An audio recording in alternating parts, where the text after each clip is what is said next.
सुतं शोकविनाशकारकं नमामि विघ्नेश्वरपादपङ्कजम् ॐ भूर्भुवः स्वः तत्सवितुर्वरेण्यं भर्गो देवस्य धीमहि धियो यो नः प्रचोदयात् गुरुर्ब्रह्मा गुरुर्विष्णु गुरुर्देवो महेश्वरः गुरुः साक्षात् परं ब्रह्म तस्मै श्रीगुरुवे नमः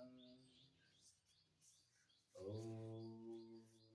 शुक्लाम्बरधरं देवं शशिवर्णं चतुर्भुजं प्रसन्नवदनं ध्यायेत् सर्वविघ्नोपशान्तये वागीशाद्याः सुमनसः सर्वार्थानामुपक्रमे यं नत्वा कृतकृत्या स्तं नमामि गजाननम् गुरुर्ब्रह्मा गुरुर्विष्णु गुरुर्देवो महेश्वराय गुरु साक्षात् परं ब्रह्म तस्मै श्रीगुरुवे नमः अखण्डमण्डलाकारं व्याप्तं येन चराचरं तत्पदं दर्शितं येन तस्मै श्रीगुरुवे नमः अज्ञानतिमिरान्धस्य ज्ञानाञ्जनशलाकया चक्षुरुन्मीलितं येन तस्मै श्रीगुरुवे नमः गुरुर्ब्रह्मा गुरुर्विष्णु गुरुर्देवो महेश्वरः गुरुः साक्षात् परं ब्रह्म तस्मै श्रीगुरुवे नमः त्वमेव माता च पिता त्वमेव बन्धुः च सखा त्वमेव विद्या द्रविणं त्वमेव सर्वं मम देवदेव दोर्भिर्युक्ताः चतुर्भिः स्फटिकमणिमयीमक्षमालां दधाना हस्तेन केन पद्मं सितमपि च सुखं पुस्तकं चापरे भासाकुन्देन्दुशङ्खस्फटिकमणिनिभा समाना सा मे वाग्देवतेयं निवसते वदने सर्वदा सुप्रसन्ना कूजन्तं राम रामेति मधुरं मधुराक्षरम् आरुह्य कविता शाखां वन्दे वाल्मीकिकोकिलम् यः पिबन् सततं रामचरितामृतसागरम् अतृप्तस्तं मुनिं वन्दे प्राच्येतसमकल्मषम् गोष्पदीकृतवारिशं मशकीकृतराक्षसं रामायण महामालारत्नं वन्दे अनिलात्मजम् अञ्जनानन्दनं वीरं जानकी शोकनाशनं कपीसुमक्षहन्तारं वन्दे लङ्कावैकम् उल्लङ्घ्य सिन्धोः सलिलं यः शोकभग्निं जनकात्मजायाः आदाय तेनैव ददाह लङ्कां नमामि तं प्राञ्जलिराञ्जनेयम् आञ्जनेयमतिपाटलाननं काञ्चनाद्रिकमनीयविग्रहम् पारिजाततरुमूलवासिनं भावयामि पवमानन्दनं यत्र यत्र रघुनाथकीर्तनं तत्र तत्र कृतमस्तकाञ्जलिं बाष्पवारि परिपूर्णलोचनं मारुतिं नमत राक्षसं मनोजवं मारुततुल्यवेगं जितेन्द्रियं बुद्धिमतां वरिष्ठं वातात्मजं वानरयूथमुख्यं श्रीरामदूतं शरणं प्रपद्ये श्रीरामदूतं शरणं प्रपद्ये अतुलितबलधामं हेमशैलाभदेहं धनुजुवनकृशानं ज्ञानिनामग्रगण्यं सकलगुणनिधानं वानराणामधीशं रघुपतिप्रियभक्तं वाक्जातम्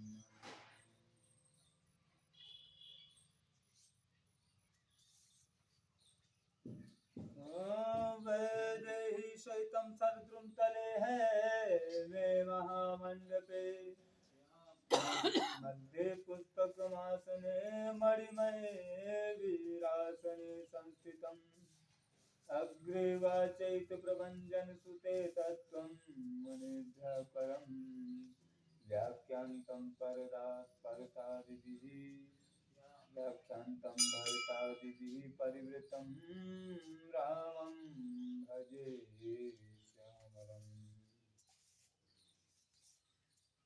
वामे भूमिसुता पुरस्तु हनुमान् पश्चात् सुमित्रासुतः शत्रुघ्नो भरतश्च पार्श्वदल्योर्वायुगूढेषु च सुग्रीवश्च विभीषणश्च युवराजतारासुतो जाम्बान् मध्ये नीलसरोजकोमलरुचिं रामं भजे श्यामलम्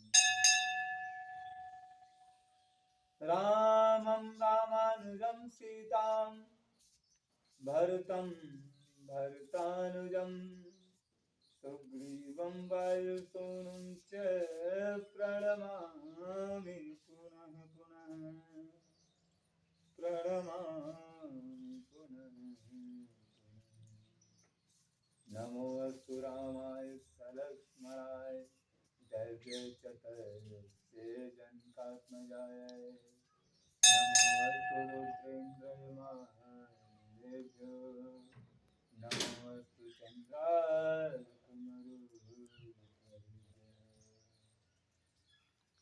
चरितं रघुनाथस्य सत्कोटिप्रविस्तरम् एकैकमक्षरं पुंसां महापातकनाशनम् वाल्मीकिगिरिसम्भूता रामाम्भोनिजसंयुता श्रीमद् रामायणे गंगा पुराणं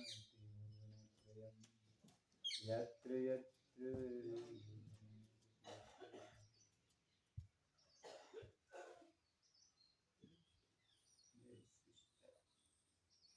श्री वाल्मीकि मुनिसिंहस्य कवितावनिचारिणः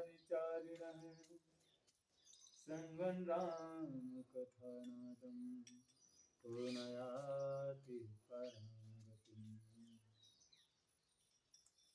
वर्णानामर्थसङ्गानां रसानां छन्दिसामपि मङ्गलानां च कर्तारो वन्दे वादिविनायको बोले श्री गणेश जी महाराज की जय हो। बोले वाल्मीकि देवी माँ सरस्वती माता की जय हो। भवानी शंकरो वंदे श्रद्धा विश्वास रूपिणो याभ्यां विना न पश्यन्ति सिद्धाः स्वान्तस्थमीश्वरम्। बोले माँ पार्वती जी की जय हो।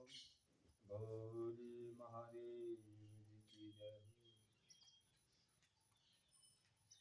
वंदे बोधमयं नित्यं गुरुं शङ्कररूपिणम् यमाश्रितो हि वक्रोऽपि चन्द्रः सर्वत्र वन्द्यते। बोले शंकर स्वरूप श्री गुरुजी महाराज की जय हो। आदि गुरु शंकराचार्य महाराज की जय हो। सीताराम गुणग्राम पुण्यारण्य विहारिणो वंदे विशुद्ध विज्ञानो कवीश्वर कपीश्वरो। बोलिए पवन पुत्र हनुमान जी की जय। ओम उद्भव स्थिति संहारकारिणी क्लेशहारिणी सर्वश्रेयस्करी सीतां नतोऽहं रामवल्लभाम्। बोले सीता माता की जय हो। यन्मायावसुवर्ति विश्वमखिलं ब्रह्मादिदेवासुरा यत्सत्त्वाद्मृषैव भाति सकलं रज्जो यथा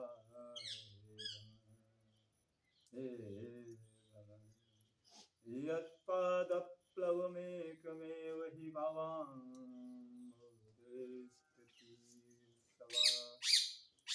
भवाम्भोधेस्थितिसावतां वन्देऽहं तं शेषकारणपरं रामाख्यदिन्नीशम्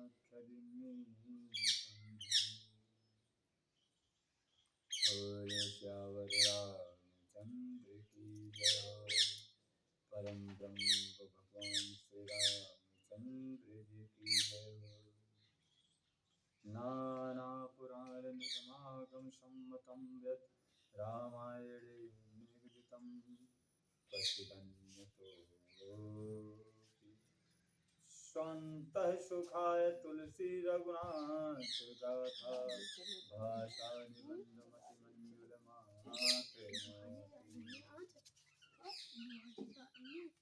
को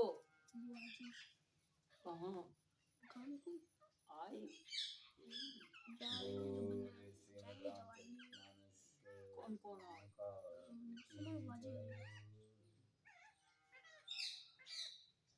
बोल श्यावर रामचंद्र की जय हो। पवन सुत हनुमान जी की जय हो।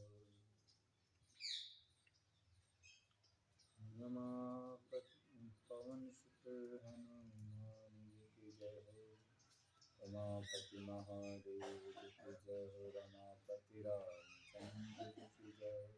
वृंदावन कृष्ण बलदाव जी की जय हो। बोलो भाई बोले श्री राधा रानी जी की जय हो। बोलिए सब संतन की जय हो। सब भक्तन की जय हो। कथा वक्ता श्रोता की जय हो।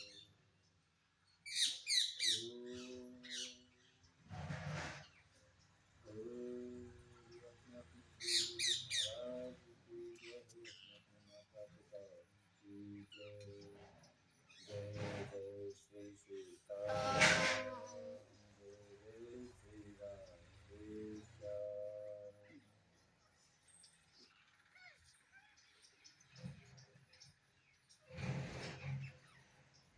राम नाम मरदीप धरु जीह दे हरिद्वार।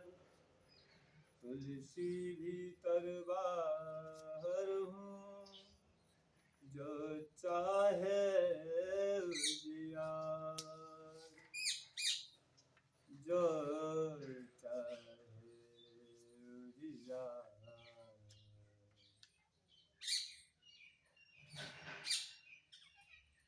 तुलसीदास जी कहते हैं यदि तू भीतर और बाहर दोनों ओर से उजाला चाहता है, यदि आप अंदर भी ज्ञान का प्रकाश चाहते हैं और बाहर भी ज्ञान का प्रकाश चाहते हैं, तो मुख रूपी द्वार जीव रूपी दहलीज पर राम नाम रूपी मणि दीपक को रख दो।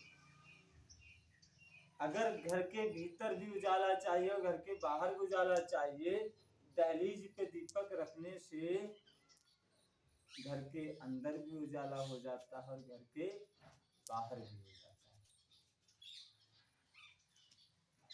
ब्रह्मदेव के बनाए हुए इस प्रपंच से भली भांति छूटे हुए वैराग्यवान मुक्त योगी पुरुष इस नाम को ही जीव से जपते हुए जागते हैं और नाम तथा रूप से रहित अनुपम अनिर्वचनीय अनामय ब्रह्म सुख का अनुभव करते हैं। तुलसीदास जी कहते हैं, तुलसीदास जी भी नाम की महिमा बताते हैं। इस राम नाम का बहुत बड़ा महत्व। एक बार की बात है कि राम के नाम में और साक्षात श्री राम में कितना अंतर है। कहा गया है कि राम जी ने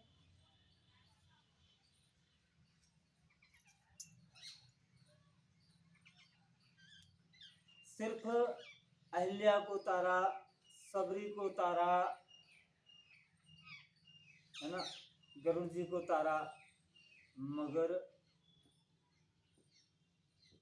राम जी के नाम ने असंख्यों को भाव से पार कर दिया। नाम में वो शक्ति है कि राम जी को साक्षात आपके सामने लाकर खड़ा कर देती है।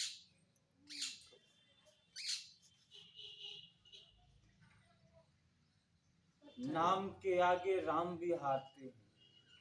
पत्थर डट गए राम को नाम ले खट गए तो पत्थर डट गए चेते बन। एक बार की बात है कि जब राम जी रावण का वध करके अयोध्या वापस आते हैं, उनका राज तिलक होता है।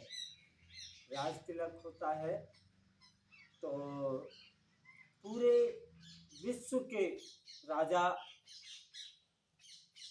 हमारे प्रभु श्री राम का सम्मान करने के लिए तरह तरह की भेंट लेकर के आते,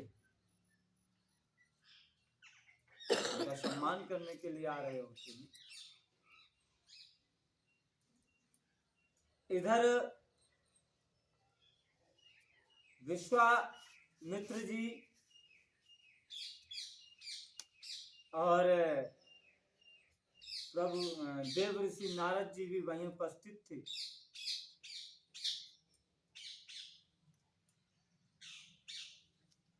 उन्होंने उनके बीच में आपस में चर्चा चली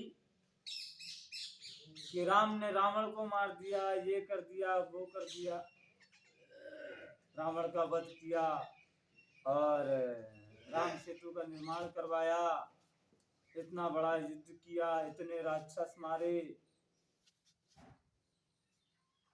हनुमान जी ने ऐसा किया। चर्चा चल रही थी। नारद जी ने कहा कि भैया ब्रह्मऋषि, हे ऋषिवर विश्वामित्र, बिना प्रभु के नाम के कुछ भी संभव नहीं है, क्योंकि नारद मुनि से ज्यादा नाम के महत्व को कोई नहीं जान सकता। 24 घंटे हर क्षण श्वास श्वास में प्रभु का नाम लेते रहते हैं और उनके नाम का ही प्रभाव है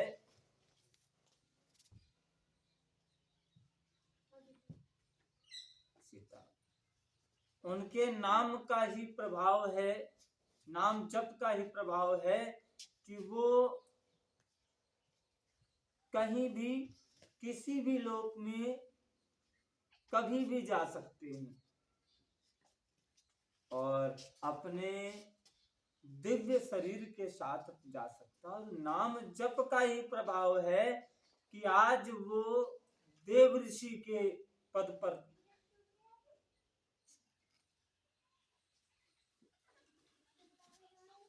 पर उस वक्त विश्वामित्र जी यह बात स्वीकारने को तैयार नहीं हुए। बात यहाँ चल गई कि हम राम साक्षात श्री हरि हैं, राम जी परम ब्रह्म हैं, उनसे बड़ा कौन हो सकता है। नारद जी ने कहा कि हे विश्वामित्र जी, ये सत्य है कि राम जी परम ब्रह्म है, इसमें कोई दो राय नहीं, उनसे बड़ा भी कोई नहीं है, ये भी सत्य है, मगर उनके नाम के बिना वो भी कुछ नहीं। उनको कौन जानता है अगर उनका नाम ही ना हो। तो बहुत देर तक बहस चलती रही। बोले फैसला कैसे होगा? फैसला करने के लिए बोले नारद जी ने कहा कि विश्वामित्र जी आप चिंता ना करें, कल तक हम आपको इसका फैसला करके बता देंगे, या 2 दिन में, 2 दिन का समय लिया, 2 दिन में इसका फैसला करके आपको बता देंगे। आपको हम साबित कर देंगे कि आपके राम से कहीं ज्यादा बड़ा आपके राम का नाम है, क्योंकि नाम ही परम ब्रह्म है। बाबू माइक में बोल लो। अब इतना कह करके नारद जी तो विचरने वाले, वो चले जाते हैं। वो देखते हैं कि उनका एक शिष्य अयोध्या की तरफ बढ़ा जा रहा है, चलता चला जा रहा है। उन्होंने देखा कि उनका एक शिष्य अयोध्या की तरफ जा रहा है। वो उसके सामने पहुंचे। उनके शिष्य का नाम राजा विक्रमादित्य था।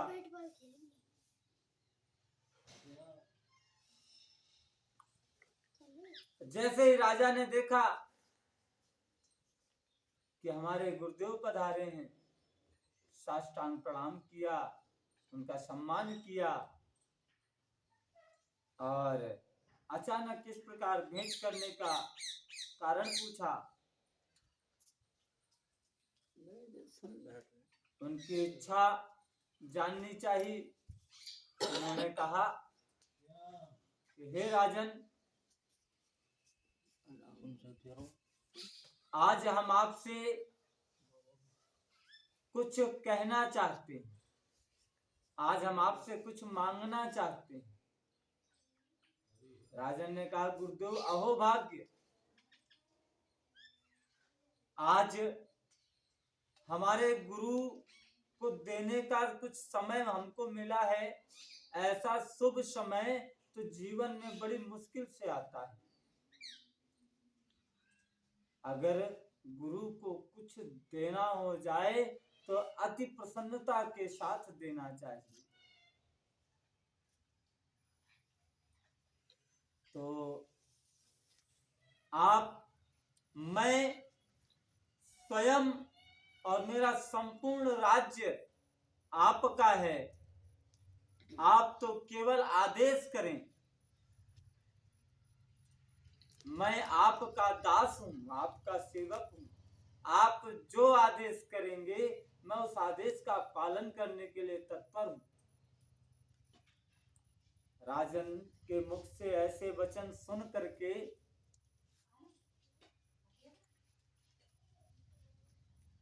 देव ऋषि नारद अत्यंत प्रसन्न हुए। वो कहने लगे कि राजन, तुम्हारे मुख से ही ऐसे शब्द निकल सकते हैं, अतएव ध्यान पूर्वक अब वो बात सुनो, वो कार्य सुनो जो कार्य करवाने के लिए मैं तुम्हारे पास आया हूं। देव ऋषि नारद कहने लगे कि हे राजन, आप अयोध्या जा रहे हैं। राजन ने कहा कि हाँ महाराज, मैं अयोध्या जा रहा हूं। बोले वहां जैसे ही आप राज दरबार में पहुंचेंगे, वहां पर कई ऋषियों, संतों और अन्य देश के राजाओं से भरा हुआ दरबार सजा होगा। वहां जाकर के आप सबको प्रणाम करेंगे, सबको नमस्कार करेंगे, मगर ऋषिवर विश्वामित्र को प्रणाम नहीं करेंगे। जैसे ही राजन ने ये शब्द सुने कि गुरुदेव ने क्या करने को कहा, एक ऋषि का अपमान और अपमान भी छोटा नहीं, बहुत भारी, ये अपराध बहुत बड़ा अपराध हो जाएगा। उन्होंने कहा देख लो राजन,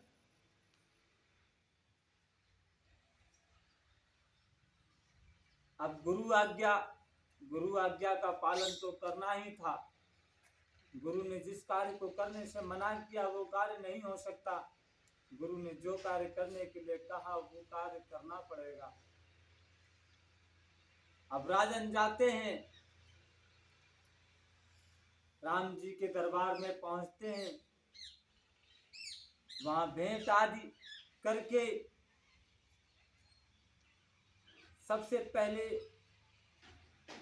हमारे राम जी को, प्रभु श्री राम जी को प्रणाम करते हैं और सभा में बैठे समस्त पूज्य जनों को प्रणाम करते हैं और प्रणाम करके विश्वामित्र जी को प्रणाम नहीं करते। और यह बात विश्वामित्र जी को चुभ गई, यहाँ मेरा अपमान किया गया। और राजन समझ गए कि अब मुझे बचाने वाला कोई है नहीं। वहां से तुरंत उन्होंने बहाना लगाया कि महाराज मुझे किसी अति आवश्यक कार्य के कारण मुझे मेरे महल में जाना पड़ेगा। आप के अयोध्या वापस आने और राज्य प्राप्त करने की खुशी से मुझसे आपसे मिले बिना रहा ना गया, इसलिए मैं आया, फिर कभी मिलेंगे, ऐसा कह करके राजन वापस चले गए। दीपक जला के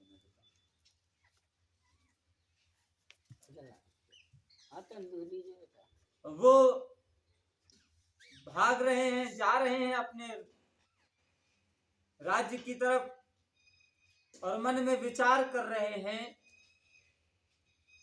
कि अब अभी थोड़ी ही देर में राम की सेना हमारा वध करने के लिए आ रही होगी। अब हम कैसे अपने प्राण बचाएं? इधर उधर भागते डोल रहे हैं, कहीं उनको शरण नहीं मिल रही है। और इधर राम जी के दरबार में विश्वामित्र जी कुपित हो उठे। उन्होंने राम जी से कहा, हे राम, हे राम,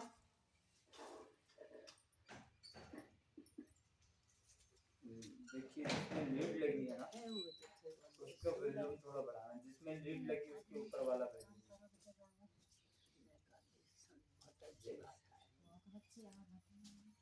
कहा कि हे राम, अब मैं तुम्हारी पूरी अयोध्या को नष्ट कर दूंगा, मैं श्राप दूंगा जिससे तुम्हारी पूरी अयोध्या जलकर भस्म हो जाएगी। तुम्हारी पूरी अयोध्या में तुम्हारी सारी प्रजा मारी जाएगी। तरह तरह की बातें कहने लगे। विश्वामित्र जी कुपित हो रहे हैं। राम जी हाथ जोड़कर खड़े हो गए और उनसे कहने लगे कि महाराज, मुझसे ऐसा क्या अपराध हो गया कि जिसका दंड आप मुझे दे रहे हैं? कृपया आप मुझे मेरा अपराध तो बताएं।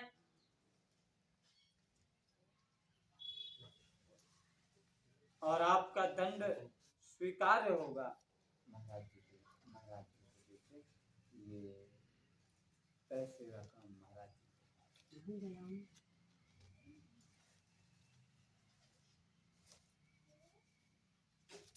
पीछे पहुंच जाएंगे बाबू, कहाँ जाएंगे? यहाँ तो कहाँ जा रहे हैं, पीछे पहुंच जाएंगे। नहीं, हम हमारे आसन पर ठीक धन का प्रवेश चाहते नहीं। तो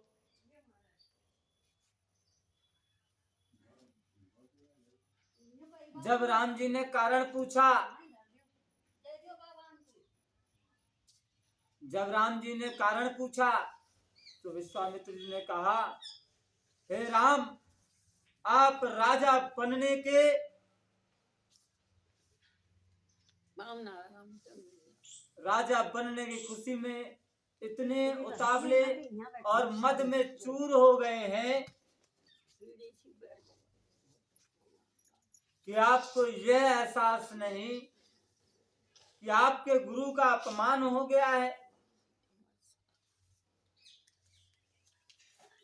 आपके गुरु का अपमान हो गया और आप शांत बैठे रहे। एक राजा, आप राजा हैं और मैं आपका गुरु हूं, और आपके रहते मेरा अपमान हुआ, मैं इसको सहन नहीं कर पा रहा हूं, मैं श्राप दूंगा। राम जी हाथ जोड़कर कहने लगे कि हे भगवान, आप मुझे श्रापित ना करें, आप मुझे दंड दे सकते हैं, मैं अपराधी हूं। आप बताएं कि मैं ऐसा क्या करूं जिससे आपके कोप को शांत कर सकूं।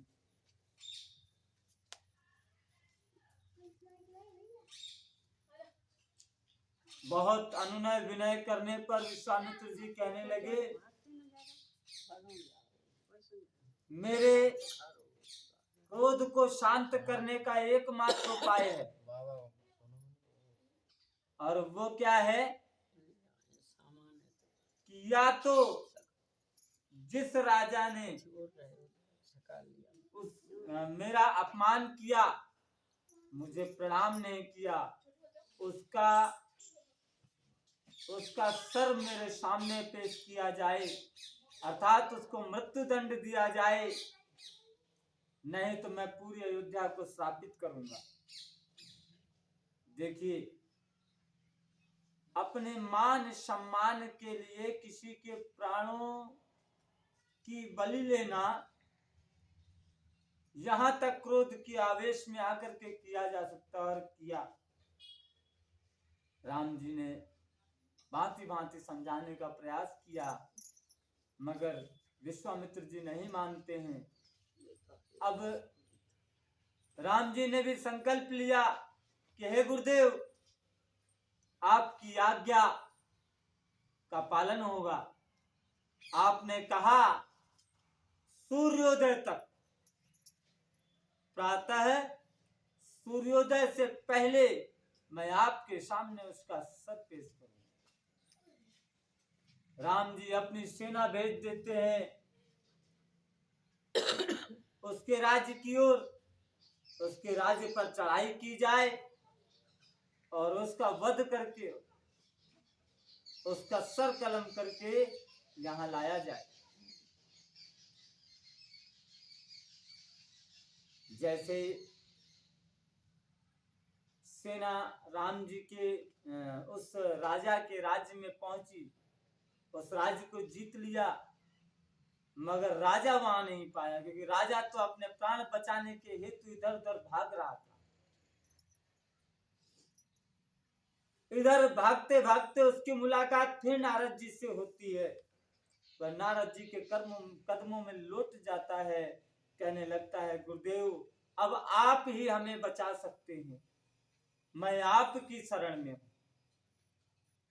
नारद जी कहते हैं कि राजन, काम तो आपने, अपराध तो बहुत बड़ा किया है, और राम जी से तो मैं भी नहीं बचा सकता। बोले गुरुदेव, आप ही कोई ना कोई रास्ता बता सकते। बोले हाँ, रास्ता तो बता सकता हूं, क्योंकि गुरु का कार्य रास्ता ही बताना है, उस पर चलना और ना चलना ये शिष्य का कार्य। अगर गुरु के बताए हुए रास्ते पर शिष्य चल जाए तो रास्ता चाहे कैसा भी हो, शिष्य भाव सागर से पार हो जाता है। अगर गुरु के बताए रास्ते पर शिष्य चल ना सका, नहीं चल पाया, विचलित हो गया, उसने मार्ग को बीच में ही छोड़ दिया, तो फिर वो अधर में लटक जाएगा, फिर वो भव सागर में डूब जाएगा, वो पार नहीं हो सकता, राम जी की प्राप्ति नहीं हो सकती। फिर क्या हुआ? बोले महाराज आप जो बताएंगे, हे गुरुदेव आप जो बताएंगे मैं वो सब कुछ करने को तैयार हूँ, मैं सर्वस्व न्यौछावर करने को तैयार हूँ, मगर किसी तरह आप मुझे राम जी के प्रकोप से बचाइए। नारद जी कहने लगे अच्छी बात, आप यहाँ से पूर्व दिशा की ओर जाइए, यहाँ से 10 योजन दूर एक जंगल है, उपवन है, उस उपवन में माता अंजनी वहां पर तपस्या कर रही हैं, वहीं वास कर रही हैं, आपको उनके पास शरण मिल जाएगी और वही आपको बचा सकती है। जैसे गुरु की बात सुनी, राजन अपने रथ पर सवार होकर तीव्र गति से माता अंजनी के पास पहुंचते हैं।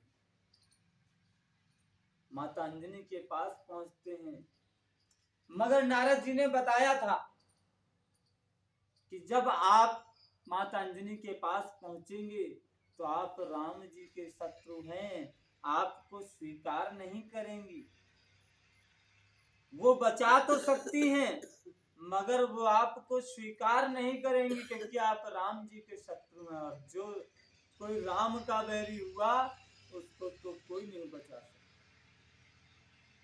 तो वो हमें स्वीकार कैसे करेंगी, अपनी शरण में हमें कैसे लेंगी।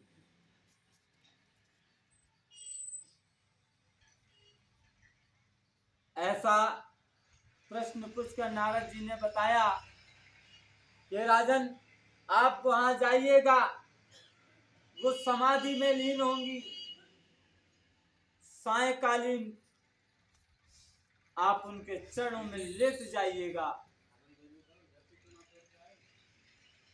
जब से जैसे ही समाधि टूटेगी आप उठिएगा मत, जब वो उठावे तो आप उनसे त्रिवाचा भरवा लीजिएगा, जैसे ही त्रिवाचा भर लें तब आप उनसे अपने प्राणों की रक्षा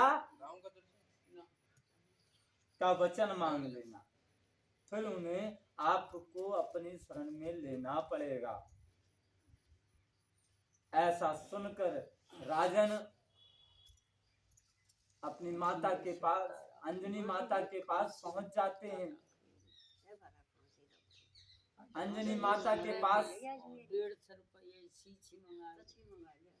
पहुंच जाते हैं और जैसे ही देखते हैं कि माता अंजनी तपस्या में लीन है, और वो जाकर माता अंजनी के पैरों के पास पैरों पर सर रखकर लेट जाते हैं।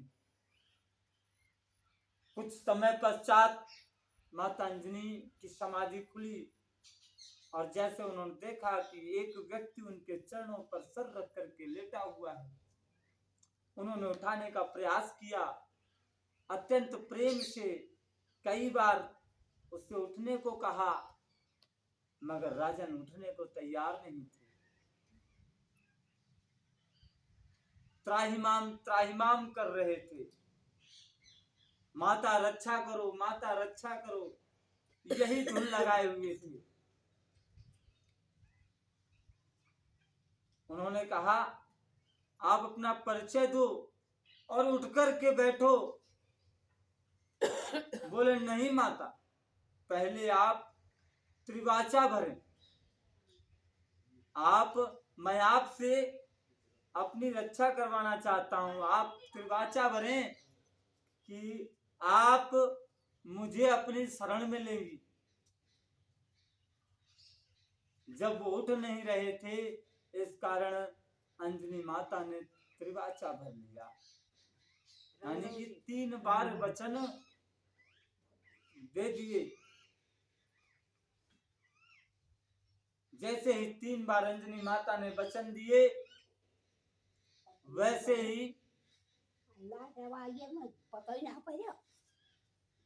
ही अंजनी माता,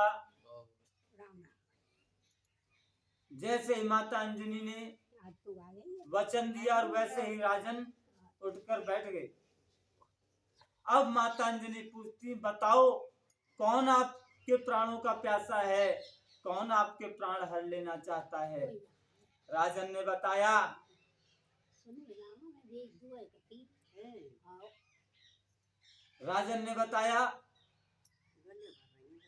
कि महाराज, मैया अयोध्या के राजा रामचंद्र जी हैं जो मेरा वध करना चाहते हैं।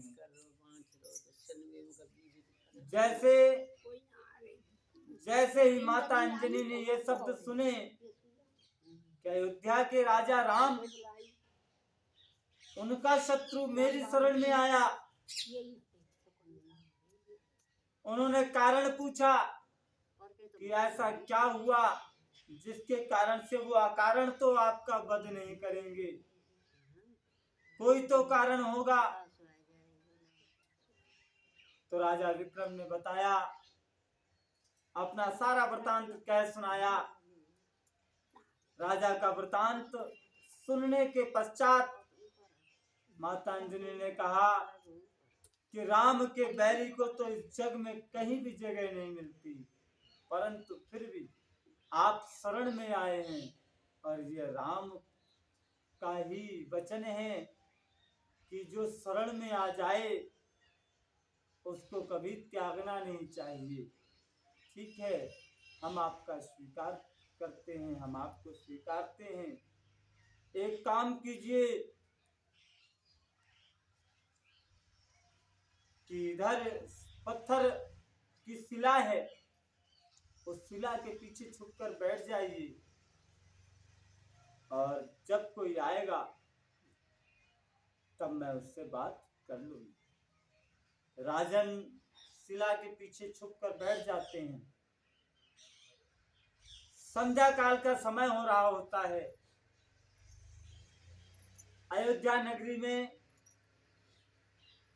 हनुमान जी महाराज राम जी की सेवा में थे और इधर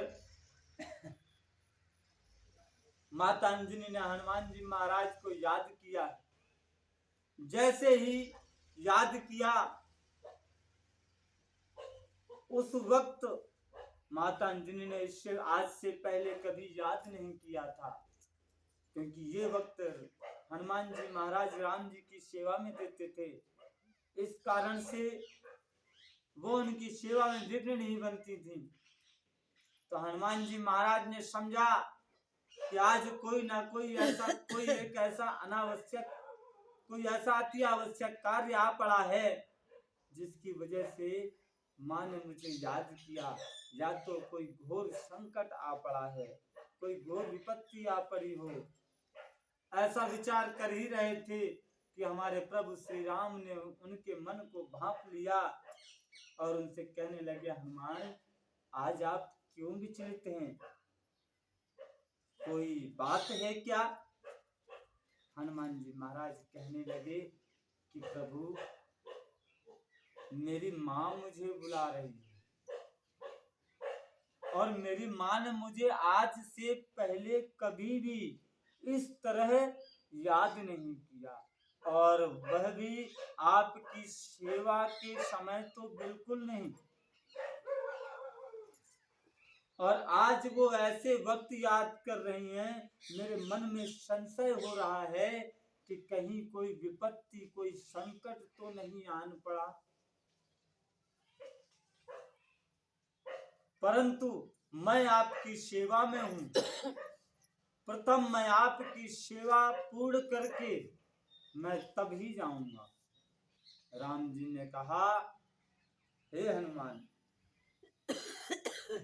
हमारी सेवा तो आप बहुत करते हैं, पर माँ का हमसे पहले आपकी माँ है।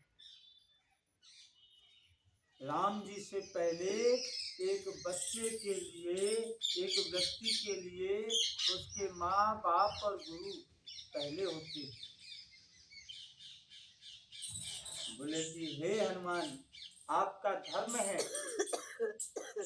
स्वामी भक्ति तो आपने अब तक खूब की, पर ये वक्त मात्र भक्ति का भी है। ये वक्त मात्र भक्ति का है और आपको मात्र ऋण से भी ऋण होना है, इसलिए आपको जाना चाहिए। राम जी के आदेश को सुनकर हनुमान जी महाराज तैयार हुए। जैसे ही चलने को हुए तो राम जी ने कहा कि हे हनुमान, माता से मेरी भी राम राम कहना और उनके हाल खबर लाना, कैसी हैं, क्या समस्या हुई, इस खबर को भी लाना। हनुमान जी महाराज उनका संदेश लेकर के चल दिए। अपनी माता के पास पहुंचते हैं। माता के पास पहुंचकर एकदम कुपित हो जाते हैं। हे माता, आप बताएं, आप मुझे आदेश करें, किसने आपको सताया, किसने आपको परेशान किया, मैं उसको अभी नष्ट कर दूंगा, मैं उसका विनाश कर दूंगा। तरह तरह की बातें करने लगे। माता ने उन्हें शांत किया। शांत हनुमान, शांत। ये वक्त क्रोध में आने का नहीं, ये वक्त समझदारी से काम लेने का है, क्योंकि मैं भी एक ऐसी परिस्थिति में उलझ गई हूँ जिसका हल मुझे समझ में नहीं आ रहा है। क्या हुआ? तो पहले तो मुझे एक वचन चाहिए कि मैं जो कुछ मांगूं वो मुझे आप देंगे। बोले माँ, आपको मुझसे मांगना पड़े, आपको मुझसे मांगना पड़े, यह तो मेरे लिए मृत्यु से भी बढ़कर है। आप तो आदेश कीजिए। बोले नहीं, आदेश की बात अलग है। व्यक्ति आदेश का उल्लंघन कर सकता है, पर आज मैं आपसे कुछ विशेष मांगना चाहती हूँ, इसलिए आप मुझे त्रिवाचा भरिए। हनुमान जी ने हाथ में जल लिया और त्रिवाचा भर दिया कि माँ, आप मुझसे जो भी मांगेंगी सब कुछ आपको। जब त्रिवाचा भर लिया तब माता ने कहा, तब माता ने राजा को आगे किया। जैसे ही राजा को देखा, हनुमान जी महाराज अत्यंत क्रोधित हो उठे और उनको मारने के लिए दौड़ पड़े। वैसे ही माता ने रोका। बोले यही तो मांग रही हूं मैं, इस राजा के प्राण बचाने हैं आपको, इस राजा के प्राणों की रक्षा करनी है। हनुमान जी महाराज कहने लगे, हे माते, आज आपने मुझे भी दुविधा में डाल दिया। मांगा भी तो क्या मांगा, एक तरफ स्वामी भक्ति है तो दूसरी तरफ मात्र भक्ति है। किसकी बात माने और किसकी ना माने। एक की मानते हैं दूसरा अपराध होता है, दूसरे की मानते हैं तो पहला अपराध होता है। माँ की मानते हैं तो राम के बैरी होते हैं, राम की मानते हैं तो माँ के बैरी होते हैं, और बैरी किसी के नहीं होते। ना तो माँ का बैरी होना चाहिए और ना ही राम का बैरी होना चाहिए। अब आपने मुझे असमंजस की स्थिति में डाल दिया, मैं क्या करूं। पर हनुमान जी महाराज कुछ विचार करते हैं, राम जी का ध्यान करते हैं, पर उनके मन में विचार आता है कि हनुमान, माँ कुछ ऐसा कर जिससे माँ के बचनों की भी रक्षा हो जाए और प्रभु श्री राम से भी बैर ना हो। तो उन्होंने कहा ठीक है राजन, मैं तुम्हारी रक्षा करूंगा। उन्होंने राम रक्षा स्तोत्र तैयार किया। राम रक्षा स्तोत्र को उन्होंने राम रक्षा कवच बना करके अपने गोदी में उस राजा को बिठाया और राम नाम का जाप करने लगे। राम राम राम राम राम राम ऐसा करने लगे। अब इधर राम जी को सुबह होने को आ गई, ब्रह्म मुहूर्त हो गया और अब तक हनुमान जी महाराज लौट कर नहीं आए। और इधर ब्रह्म मुहूर्त में ही एक सैनिक टुकड़ी आती है, वो सूचना देती है कि वो राजन फलाने उपवन में यहाँ से पूर्व दिशा की ओर माता अंजनी की कुटिया में है। जैसे ही खबर सुनने को मिलती है उतने में ही विश्वामित्र जी आ जाते हैं। वो कहते हैं हे राम, आप देख रहे हैं क्या समय हो गया, आप किस प्रकार से अपने वचन की पूर्ति करेंगे। कुछ ही समय शेष रह गया है सूर्योदय होने में और आपने वचन लिया है कि सूर्योदय से पहले आप मेरे अपराधी को दंड देंगे।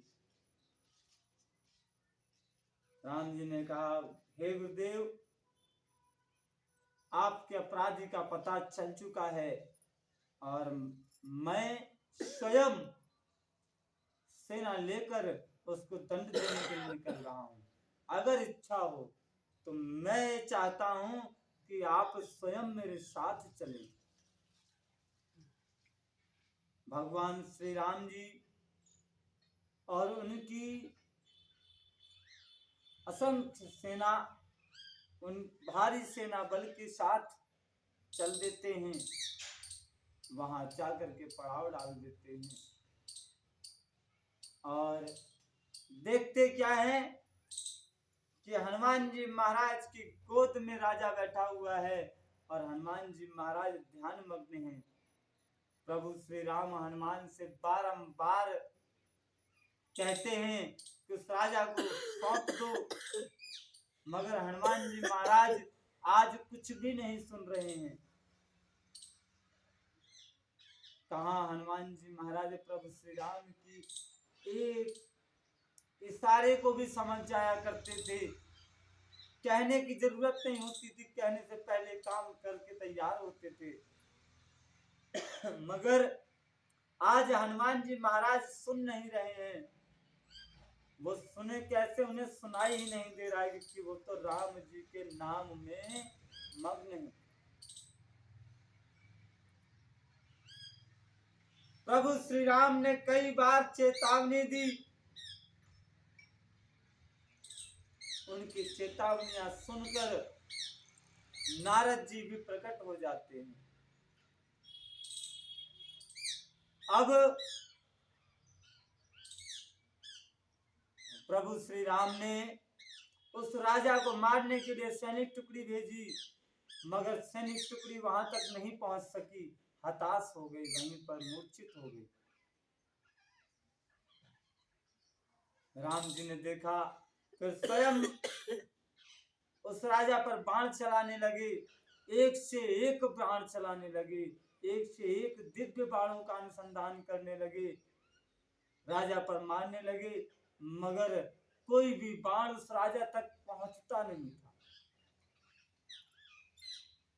प्रभु श्री राम भी हतप्रभ थे, विश्वामित्र जी भी हतप्रभ थे। उन्होंने देखा ये वही राम है जो अभी कुछ दिनों पूर्व ही रावण जैसे महायोद्धा का वध करके आ रहे हैं।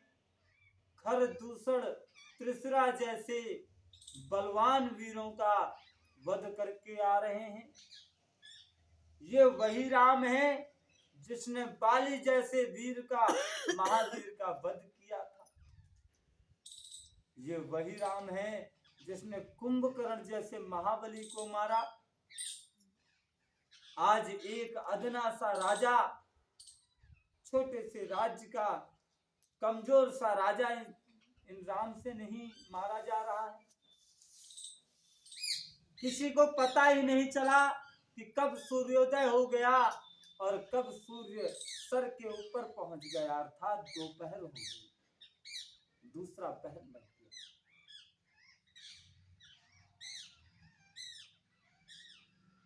नारद जी ने देखा कि दोपहर हो गई है। राम जी बाण पर बाण चला रहे हैं, मगर उस राजा का बाल भी बांका नहीं हो रहा। नारद जी विश्वामित्र जी के पास पहुंचते हैं कि हे ऋषिवर, अरे अब तो समझ लीजिए और प्रभु श्री राम को रोकिए, और इनका क्रोध अत्यंत बढ़ता चला जा रहा है। और उस समय देव ऋषि नारद, उस समय हमारे प्रभु श्री राम जी ने ब्रह्मास्त्र का अनुसंधान किया, और जैसे ब्रह्मास्त्र का अनुसंधान किया, पूरी सृष्टि कांपने लगी, पूरी सृष्टि कांपने लगी। विश्वामित्र जी ने प्रभु श्री राम जी को रोक लिया। राम जी ने कई बार कहा, हे गुरुदेव, मैं तो आपके आदेश का पालन करूंगा। जिसने आपका अपमान किया, मैं उसे जीवित नहीं छोड़ सकता। गुरुदेव ने कहा, विश्वामित्र जी ने कहा, हे राम, ये भी तो मेरा ही आदेश है, इसलिए आप रुक जाइए, आप इसका वध ना करें। मैं इसका वध होते नहीं देखना चाहता।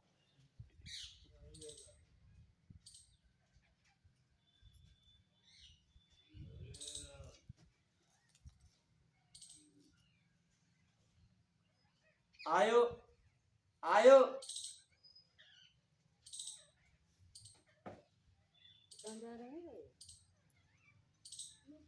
आ रहा हूँ। ना ना ना, मैं खिंचाऊं, ए ना, मैं खिंचाऊं, कोई दिक्कत ना, कुछ दिक्कत आपसे बढ़ के थोड़ी ना, तो बढ़ के तो कोई ना, गुरु के ऊपर तो है रही, आप तो ना सब। मैं आऊं महाराज आने बाबे।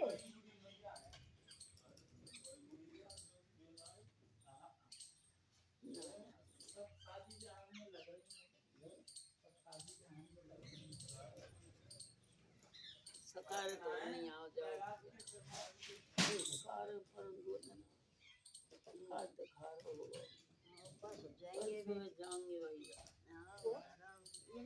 फिर जाएंगे 12 बजे चल जाएंगे। हाँ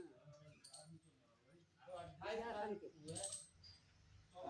बजे, 12 जब बज गए नहीं पड़ेगा दोपहर के 12 भात पैर खिलाएंगे, फिर वहाँ जाएंगे बस। क्यों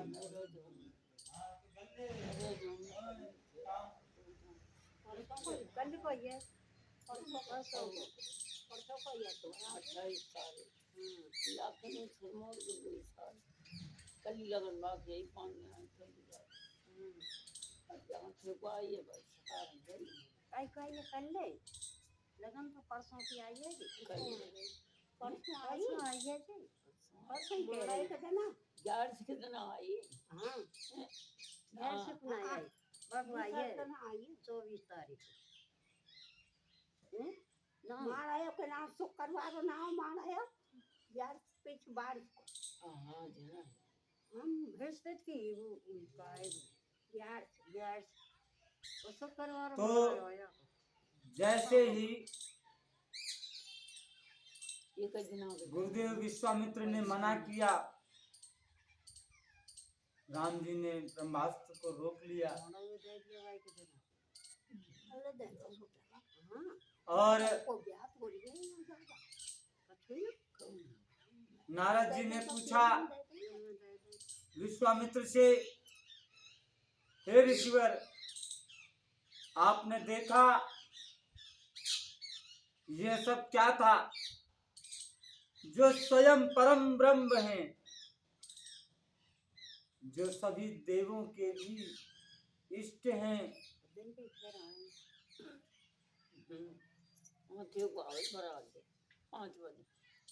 ये साक्षात 5 बजे 4 बजे श्री हरि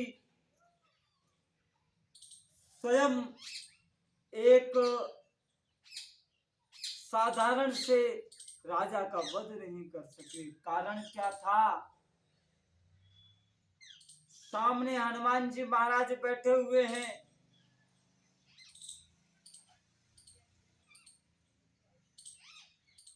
ये जब तक इस राम नाम का उच्चारण करते रहेंगे तब तक कोई भी इस राजा का बाल बांका नहीं कर सकता।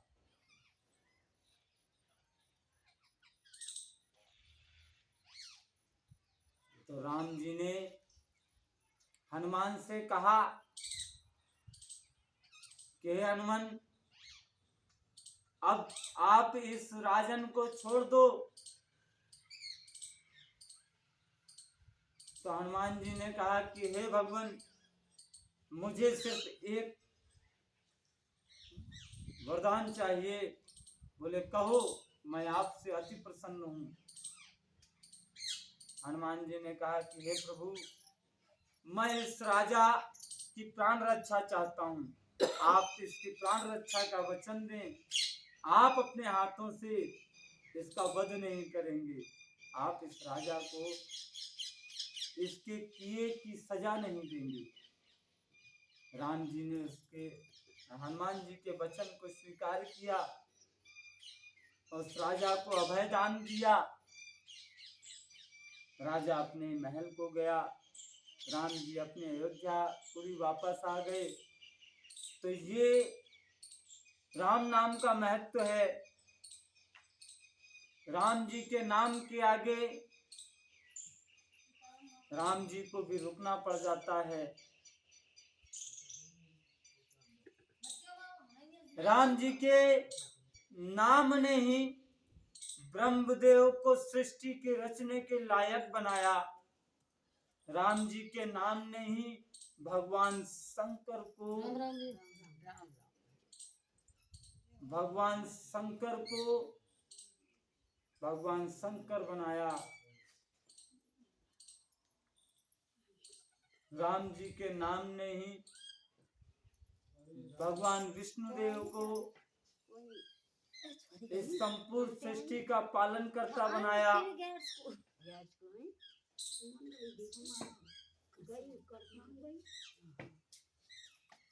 पालन करता बनाया।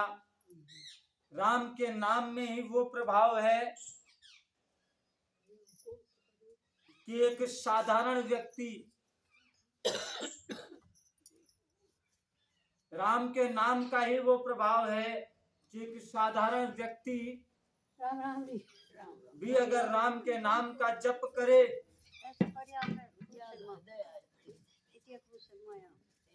तो वो भाव पार कर सकता है।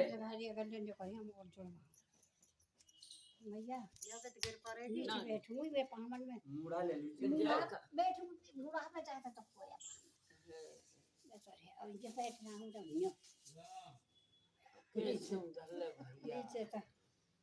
राम के नाम की महिमा अपार है और राम के नाम के लिए तो कहा जाता है कि चाहे किसी भी देव का उपासक हो, अगर वो सनातनी है तो उसकी जब मृत्यु सैया होती है तो उसकी अंतिम यात्रा में एक ही वाक्य बोला जाता है कि राम नाम सत्य है। चाहे वो शिव जी का उपासक हो, चाहे वो कृष्ण जी का उपासक हो, चाहे वो माँ भवानी का उपासक हो, चाहे वो राधा रानी का उपासक हो, किसी भी देव का उपासक हो, अगर या किसी भी पंथ का हो, अगर वो सनातनी है तो उसकी अंतिम यात्रा में एक ही वाक्य होता है, राम नाम सत्य है और सत्य बोलो तो सत्य है। अर्थात कि यही अटल सत्य है, इसके अलावा सब मिथ्या है, सब माया है। शिव जी ने भी कहा है, उमा कहूँ मैं अनुभव अपना, सत हरि भजन जगत सब सपना। शिव जी भी जिस राम नाम का भजन करते हैं वही केवल सत्य है, बाकी सारा जगत सपने के बराबर।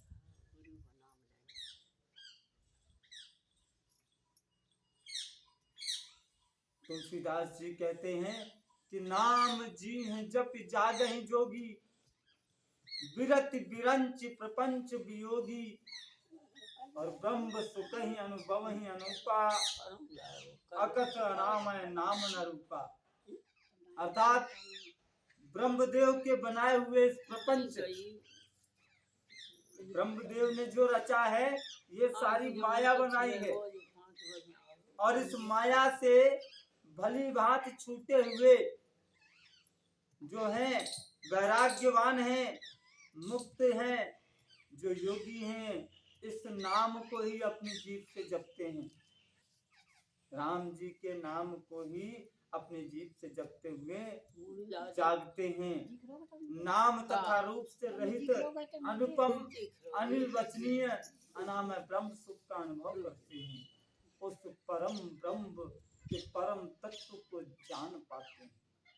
नाम का प्रभाव इतना है, जो परमात्मा है उस परमात्मा के गूढ़ रहस्य को जो जानना चाहते हैं, जो उस परमात्मा की महिमा को समझना चाहते हैं, ऐसे जिज्ञासु भी नाम जप के प्रभाव से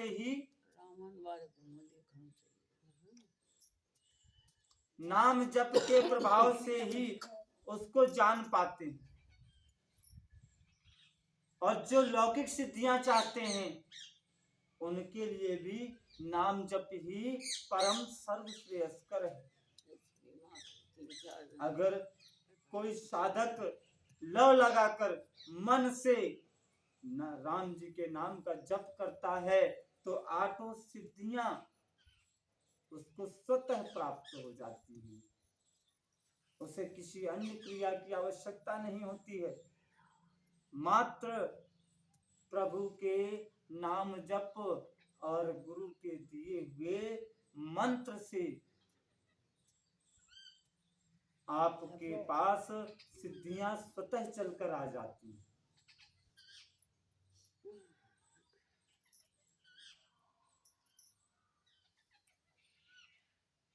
अच्छा, सारे भक्त नाम जप करते हैं, कोई भय से करता है, कोई जिज्ञासा में आकर करता है, कोई धन की प्राप्ति के हेतु करता है, यानी सुख सुविधाओं की प्राप्ति के हेतु करता है। और एक 4 प्रकार बताए गए हैं भक्त के। प्रथम तो अर्थार्थी, जो सुख सुविधाओं की प्राप्ति के हेतु राम जी का भजन करे। दूसरा आरती, आर्त भक्त अर्थात जिसको कोई भयानक संकट ने घेरा हो, जैसे कि दुश्मनों से परेशान हो रहा हो, कोई रोग बीमारी या कोई दुर्घटना आपदा कर्ज ऐसी कोई समस्या हो, कोई विपत्ति आने पड़ी हो, तो उससे उबरने के लिए व्यक्ति राम के नाम का सहारा लेता है। तीसरा, जो राम जी के नाम को जानना चाहता है, जिसे जिज्ञासु कहते हैं, जो राम जी को समझना चाहता है वो भी राम जी के नाम का सहारा लेता है, और अंत में जो राम जी को जानता है, सारी सुविधाएं हैं और फिर भी उन सब चीजों से परे हुए, बिना किसी लोभ के, बिना किसी मोह के, और फिर वो राम जी का भजन करता है, वह होता है ज्ञानी। ज्ञानी अर्थात पूरा अध्ययन करने के बाद में भी अब मुझे किसी चीज की आवश्यकता नहीं है, अब मुझे आवश्यकता है तो सिर्फ राम जी के सानिध्य में सदैव रहने। ऐसा क्या किया जाए? देखिए, बड़े बड़े ज्ञानी भी हमारे राम जी के सानिध्य को प्राप्त करना चाहते हैं।